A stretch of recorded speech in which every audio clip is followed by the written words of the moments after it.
నమస్కారం. నా పేరు శ్రీరామ్ శర్మ. మిలిటరీలో నర్సుగా పనిచేస్తున్న ఒక స్త్రీ వివాహం చేసుకోవడానికి నిశ్చయించుకుంది. అసలు మిలిటరీలో పనిచేస్తున్న నర్సులకి వివాహానికి పనికిరారా? అంటే వివాహం చేసుకుంటే వాళ్ళు సర్వీస్లో ఉండకూడదా? ఇదే విషయాన్ని గౌరవ సుప్రీంకోర్టు ఇద్దరు జడ్జిల ధర్మాసనము జస్టిస్ సంజీవ్ ఖన్నా, జస్టిస్ దీపక్ దత్తా ఒక తీర్పు ఇచ్చారు. వివరాల్లోకి వెళ్తే ఆవిడ మిలిటరీలో నర్సుగా పనిచేస్తోంది.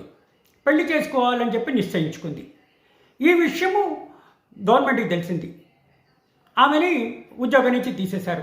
నర్సుగా ఉన్న మిలిటరీలో మీరు వివాహం చేయడానికి పనికిరారు, చేసుకోబోతున్నారు కాబట్టి మీకు అర్హత లేదు ఉద్యోగం చేయడానికి అంటే ఆవిడ సుప్రీంకోర్టులో క్వశ్చన్ చేసింది. ఇట్లా నేను వివాహం చేసుకోవాలనుకుంటుంటే నువ్వు పనికిరావు అని చెప్పేసి ఉద్యోగం నుంచి తీసేశారు, ఇది చాలా తప్పు, కాబట్టి నాకు నష్టపరిహారం చెల్లించాలి అంటే ఇరుపక్షాల వాదనలు వినిన తర్వాత ఇద్దరు జడ్జిల ధర్మాసనము తీర్పిచ్చింది. ఇట్లా మిలిటరీలో ఉండే నర్సులు వివాహం చేసుకుంటే ఏంటి తప్పు, వాళ్ళు వివాహం చేసుకోకూడదా మిలిటరీలో పనిచేస్తుంటే అని చెప్పేసి నష్టపరిహారం చెల్లించాలని చెప్పేసి ఆదేశాలు ఇవ్వడం జరిగింది.